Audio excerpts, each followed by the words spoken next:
Order! Order! You are an incorrigible delinquent at times. Behave yourself, man!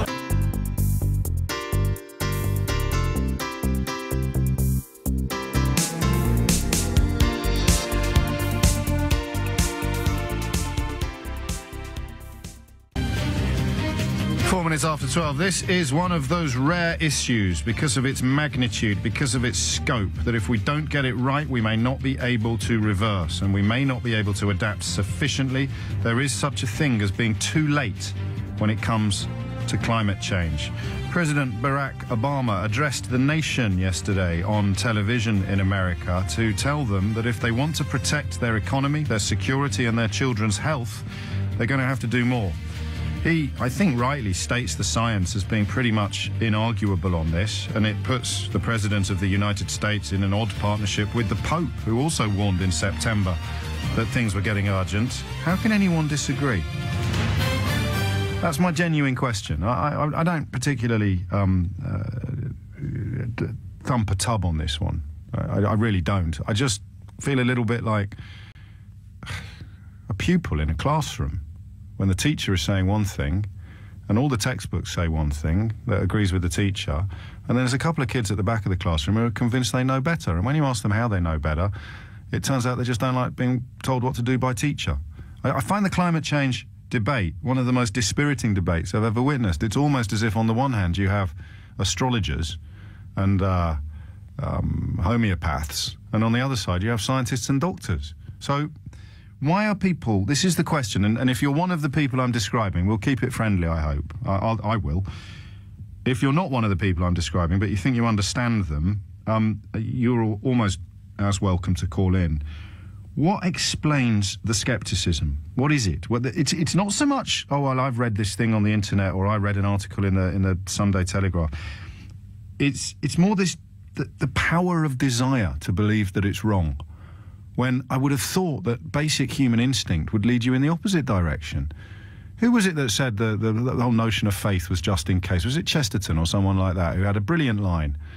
Why do we believe in God? Well, just in case. You know, what if there is an afterlife? You better hedge your bets by actually believing, in case you turn up at the pearly gates and get told off by St. Peter for being an atheist or an agnostic.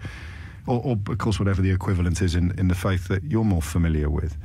With climate change, I've always thought it's the same. I've always thought surely we just err on the side of caution. Even if it wasn't true that over 95, 97% of the scientific consensus said we really are responsible for this, we really do need to do more. Even if you sort of find yourself drawn to the 1 or 2% that argue with that, of actually properly qualified peer-reviewed research, why would you not just err on the side of caution? If I told you your house was on fire, you'd go home and check, right? And then you saw the flames coming out of the roof, you'd call the fire brigade, right? What would explain this deep desire some people have not to believe? I just don't get it. I can see why. I mean, when other sort of classic debates, I suppose immigration would be the most obvious, and you can completely understand why some people prefer to indulge feelings than facts on immigration. It's a little uncomfortable to call them all xenophobic or racist or whatever the word of the week may be, but you can get that. You can get your head around, look, here are the facts. Here are some actual facts. I don't care, I still hate them. Fine, I get that. I understand that. There's a word for that. But here are some scientific facts that everyone from the President of America to the Pope agree we need to do something about. And yet a significant swathe of not the public are pretty persuaded that things are serious, but a significant swathe of what, eccentrics? I don't know who you are. Outriders? Freaks? Weirdos? Fruitcakes? Absolutely convinced and so determined to believe that it's not an emergency. I want to get my head around that this hour. Chris is in Fulham. Chris, what would you like to say? Can I say something about climate change? Yeah, go on then. All right, I think it's smoke and mirrors. What is? Everybody's, the climate change debate. Why do you think that? Because I mean, this is so you're on the side of the skeptics, as it were. No. I believe that the planet is changing, but the planet's changed throughout its history. Yeah, so you're a skeptic about the idea that we need to do more to stop it. Well, and I just ask you why, because regardless of what your politics are, if you've got the Pope and the President of America on one side of a debate, and almost all of the available scientific research. It's an odd decision to make, to put yourself on the other side. It's not the most important thing that's happening at the moment, James.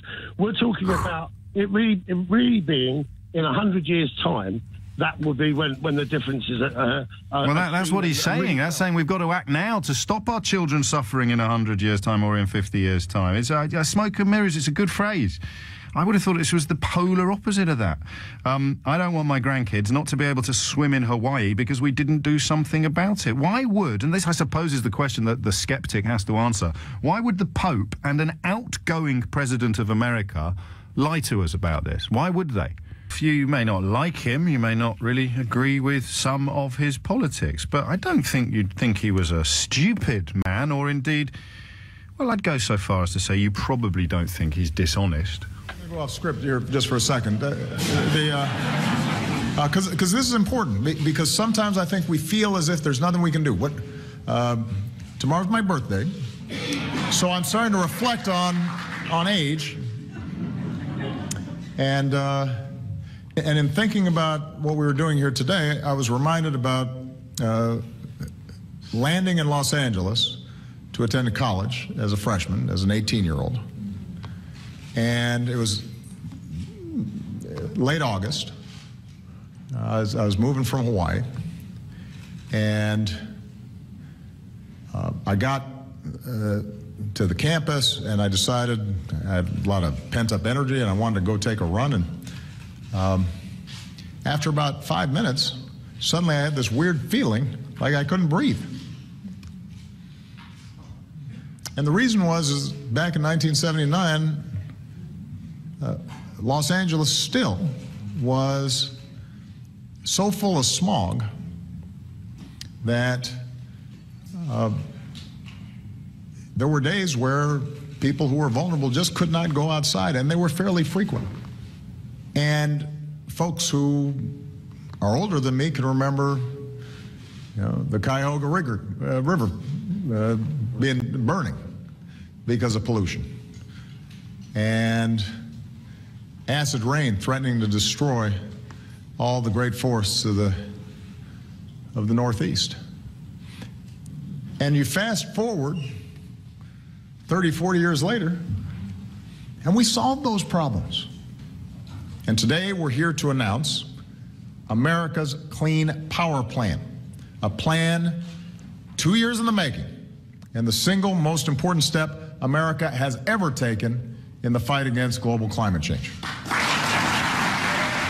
Now, if you were listening to that from Mars, right, you would not be able to understand why anyone would start booing at the back of the hall. Here's a guy, runs a country, biggest country, most powerful country on the planet. Planet's in a bit of a mess. He has announced plans to make the planet a bit less of a mess, right? If you were listening to that on Mars, you'd go, hey, what's not to like? And yet, already, it's usually, and again, I'm as baffled by the politics of this as I am by the politics of the last hour.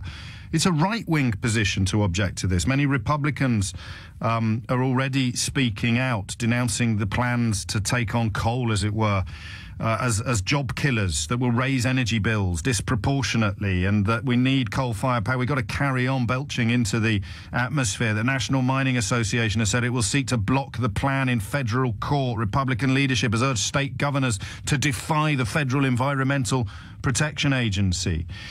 He announced quite complicated plans to cut greenhouse gas emissions across the entire American economy by 26 to 28% below 2005 levels by 2025. I mean, here's the thing.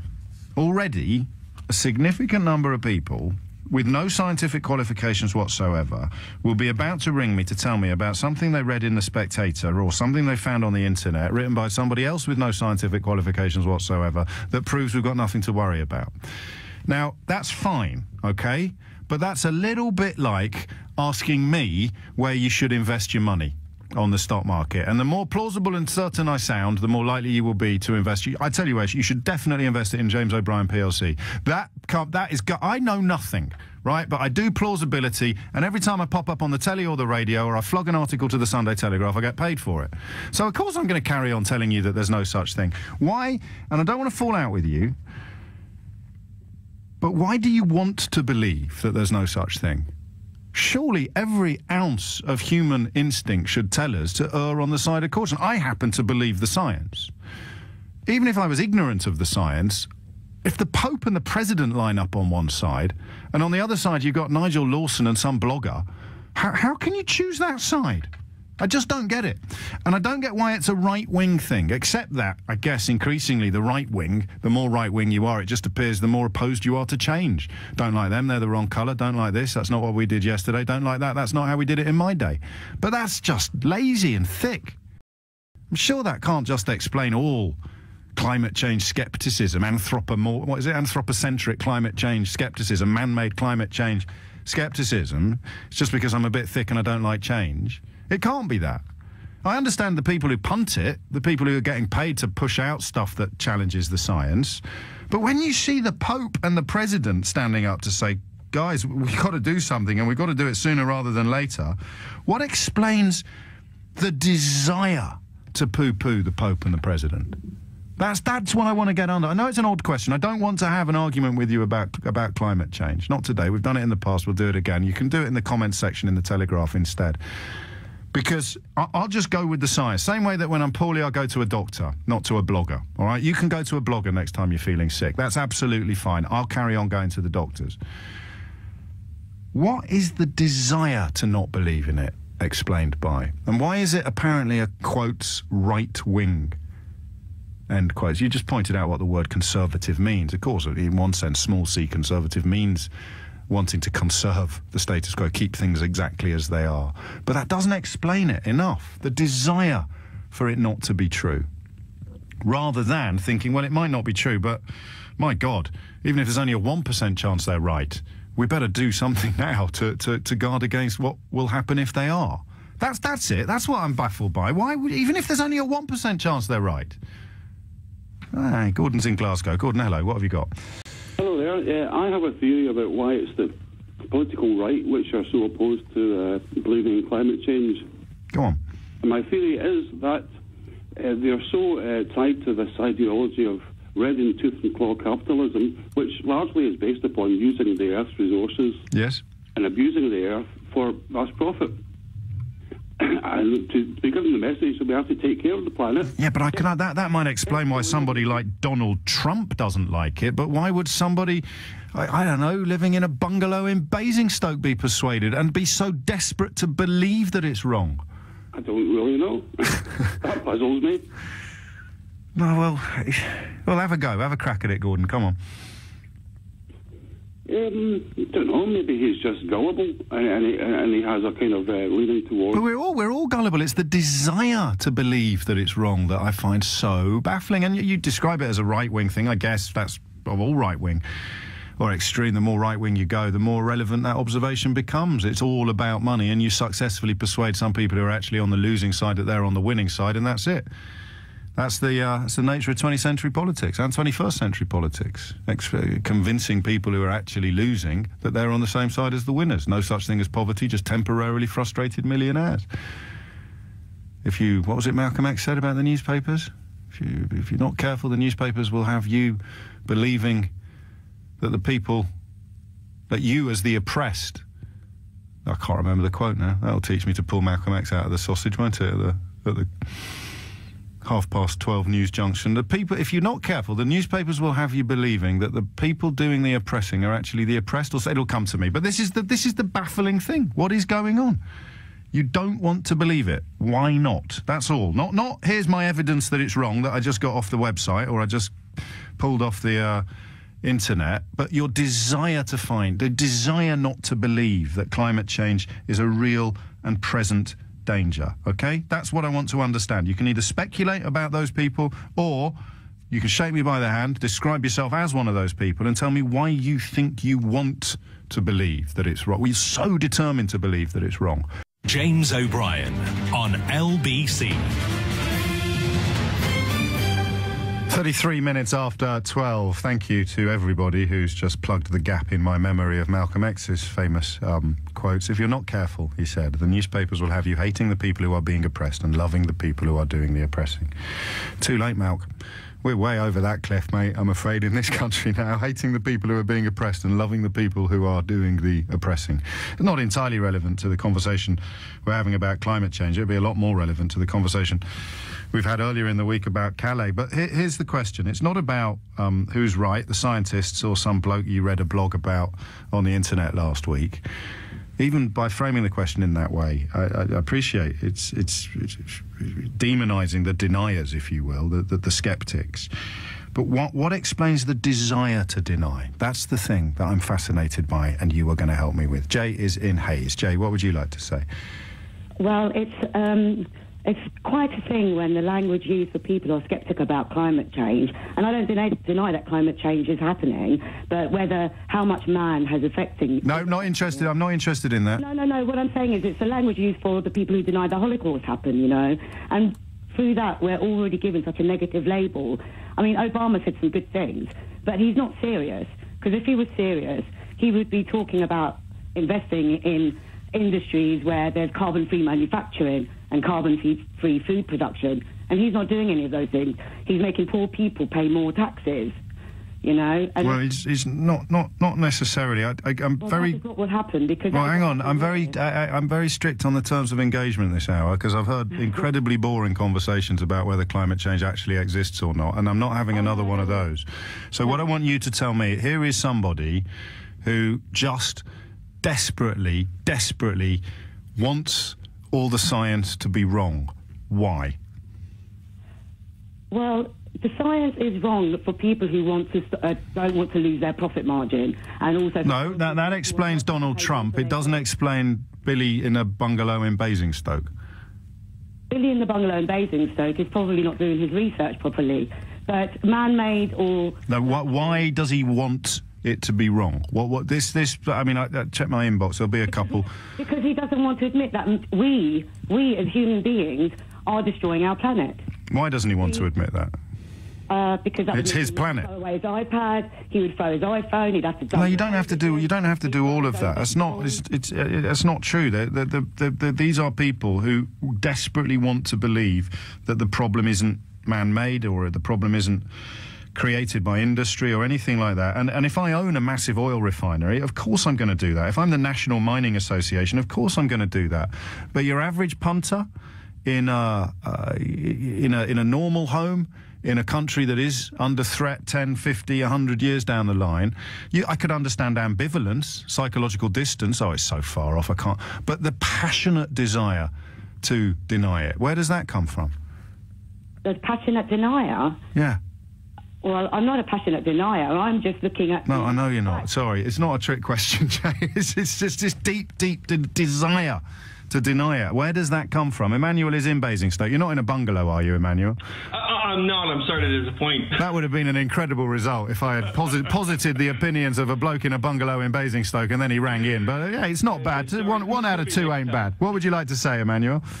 So the question is, why do we want to not believe? Why do we want to deny it? And ultimately, I think, certainly from my perspective, it's a couple of different things. It's one, are we being told the whole truth? I mean, we've heard all these headlines year after year that it's getting worse. We had that whole documentary that showed sort of the climate change and how we're being impacted. But my concern is that we never get the whole picture. I mean, if you look at some of the other scandals that we've had, and I don't want to go into all those now, but you look at some of the stuff we have with the sex abuse and with MPs' expenses and so on, how do we as a general population trust the people that are giving us this information in the first place? Because they're scientists, they're not journalists and politicians. Well, but the scientists aren't coming to the forefront. The scientists go through our politicians, they go through our local governments, and by the time that information gets to Joe Bloggs, does it really make sense to anybody? Because if I look in my back garden, I'm not seeing climate change. Actually, I've probably got the same weather that I had last year and the year before.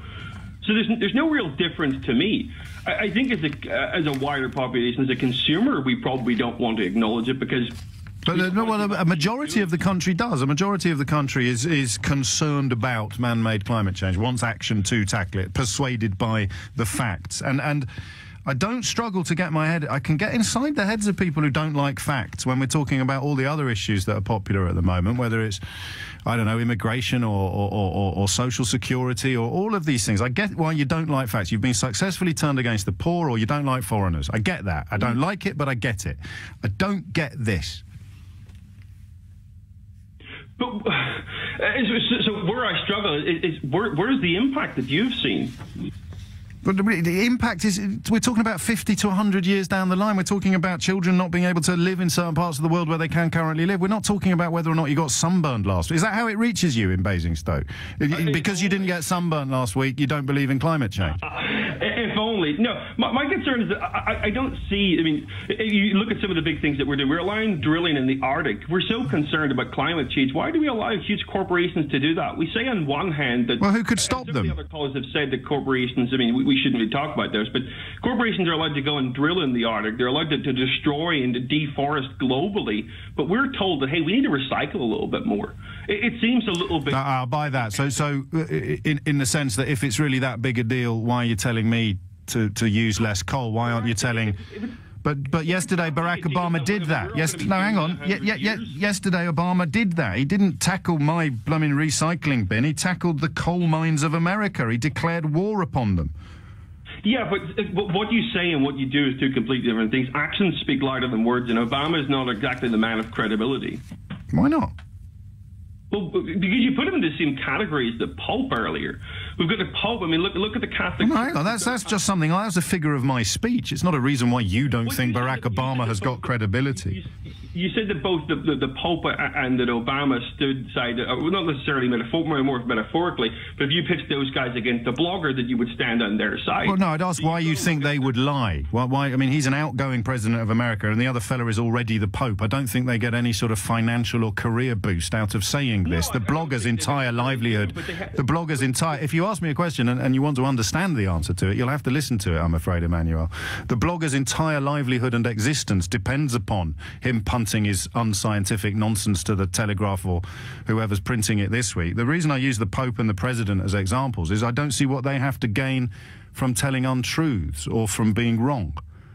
Well, yeah, I completely agree, but just because they don't have anything to gain doesn't mean they can't mislead. Which is why my question is, what explains or motivates the people who are desperate to believe that they are misleading?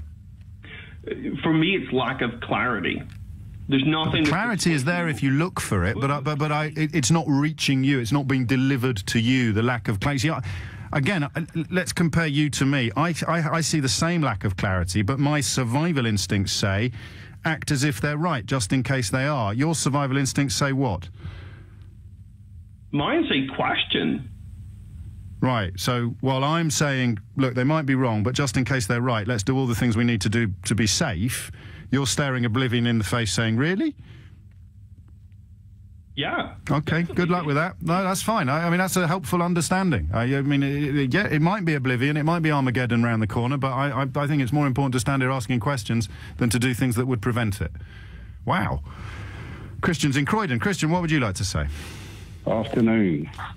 I think you've largely got it wrong when you take the view that we don't believe, or the consumer don't believe, that the climate change crisis. We do believe that there is a crisis. What we don't agree with is the way the government is handling it. I would ask the question: if the government wants to deal with climate change, they really need to deal with the problem from upstream, not down the other end of the river where the consumers are. Yes, Barack Obama's speech yesterday was about the coal mining industry, mostly. Well, yes, it was about the coal mining industry mostly, but he's talking about climate change, and you can't just confine it to coal mine. Climate change takes... Well, no, he didn't. That's why I said mostly. You said you've got to go up the river to the source. You can't concentrate on us down at the mouth of the river, being told to do recycling. He didn't. He talked about tough curbs on coal-fired power stations. This is the absolute industrial heartland of America, and absolutely the source of the problem. And they're still queuing up to say, hang on a minute, I read something on the internet, there's a pause in global warming. Oh, and I didn't get sunburnt in my garden yesterday. It's all wrong. James, can I listen? I'd like to put this into perspective for you, but in doing that, I would ask you to have a look at YouTube. There's a video clip entitled... Oh, man. I just took the mickey out of people that went on the internet to find proof that all the scientists are wrong, and then you're telling me to go and look at YouTube. Well, come on, James. Listen, people who study, you know, students, we all go to the internet for education. When it comes to understanding... I'm looking at a report from the Centre for Research on Environmental Decisions at Columbia University's Earth Institute, and I'm asking, why are people so desperate to believe that this is wrong, and you're telling me to go and look at YouTube? But this is what I said to you in the first place. There are many of us who don't believe that it's wrong. It's right. It's how they deal with the problem. That's the issue. And taking on the coal industry in America is the wrong way to cope with the problem. Why? I think if there are alternative means that are more sufficient... And not what I asked. Dealing with the problem of pollution, tackling the coal industry in America is the wrong thing to do. Why, Christian? I didn't say it was wrong. What I'm saying... Well, you did. You said the reason why we're not persuaded is because they're not doing the right thing. The opposite of right is wrong. Why is this wrong? Well, I didn't say that is wrong. What I would say is wrong is... Telling people to go and look at YouTube. It's 12:45. Distracted by attempts to unravel the bizarre mental processes of denial, climate change denial. I understand ambivalence, but active desire to deny is just weird, and I want to get a better understanding of it, but I've forgotten to give you the punchline to a couple of things I mooted earlier. Most seriously, actually, the figure that every man, woman or child in Britain paid, effectively, through the Treasury, through tax, to support the banks during the two big bailouts, is £20,000 each. Every single one of us, £20,000. Every man, woman and child in Britain, £20,000 went towards the bank bailouts, or support given to banks by every man, woman and child in Britain. £20,000. But don't forget, big problem facing this country at the moment is a few hundred people in Calais.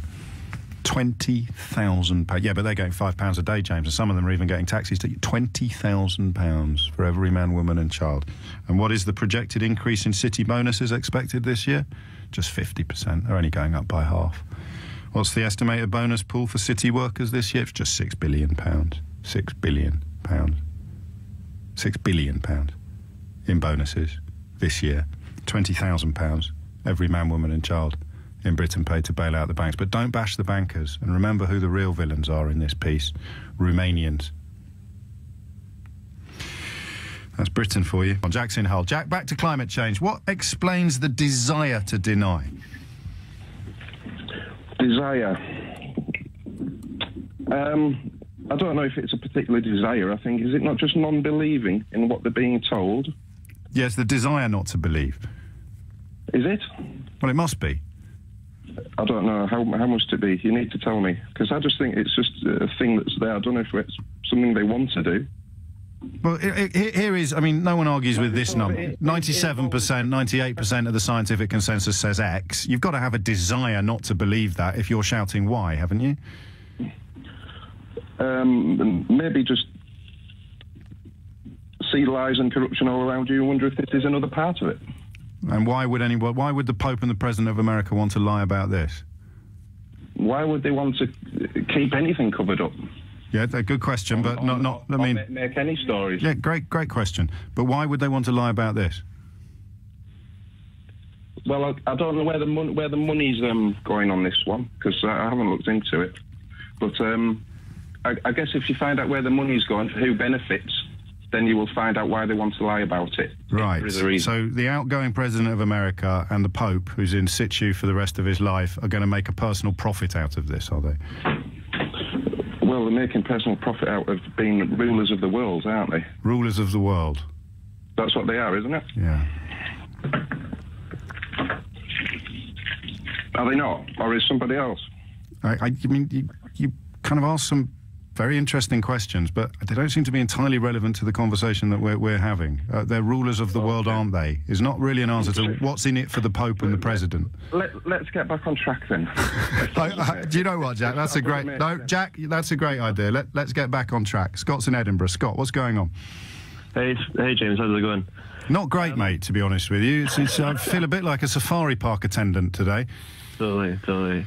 Well, yeah, I guess the point I want to make is sort of like two sort of small points. You were talking there about desire, like why do they actually have the desire to disagree with the idea of global warming? Imagine the scientists are wrong, and we spend the next 50 years behaving as if they're right. Okay, we might have wasted a few quid, but my God, the possibility that they're right should be enough to explain why we're all behaving as if they are. That's what I don't get, the desire to deny it.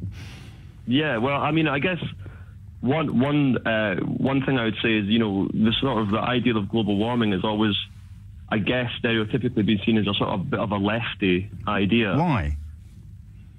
I'm not. It might have something to do with the hippie movement in the '60s, but maybe the environment being a hippie thing that's continued on, and it's almost just that, if you're right wing, you have a sort of obligation to disagree with people on the left, and if you still see the environment as a left idea, then I don't know. It's a stance that you almost feel they're bloody lefties. They must be wrong. But scientists aren't necessarily. Scientists aren't politically invested, are they? Mostly, I mean, they'll have political views, but I can't see that the majority of scientists are going to be left wing or right wing.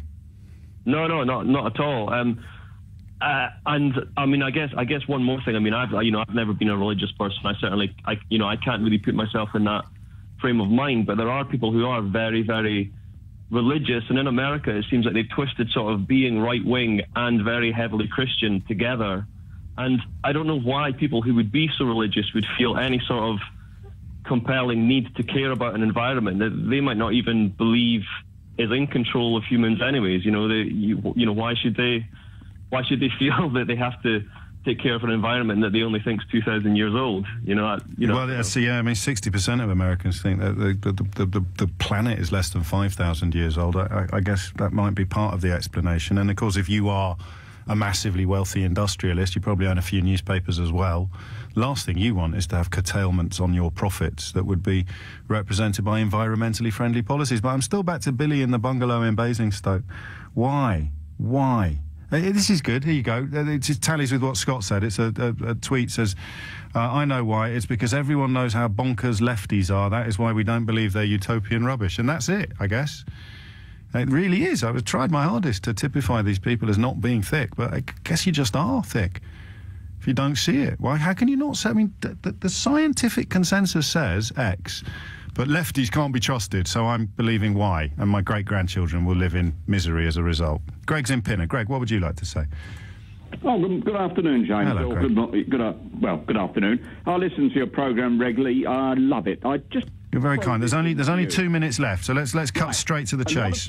A lot of people are very sceptical because I'm not saying I am or I'm not, but so much of what we've been told about diminishing snowfalls.